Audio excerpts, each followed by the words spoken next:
Cantonment board సమావేశం హాట్గా సాగింది.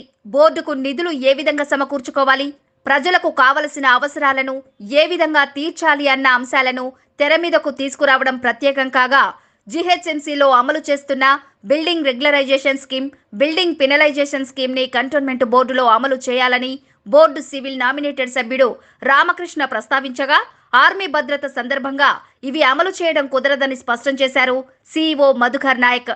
రాష్ట్ర ప్రభుత్వం నుండి రావాల్సిన మొండి బకాయిలను తీసుకుంటే అభివృద్ధికి బాటలు వేసిన వారమవుతామని అన్నారు. ఈ కార్యక్రమంలో MLA Lasya Nanditha, civil board member తదితరులు పాల్గొన్నారు.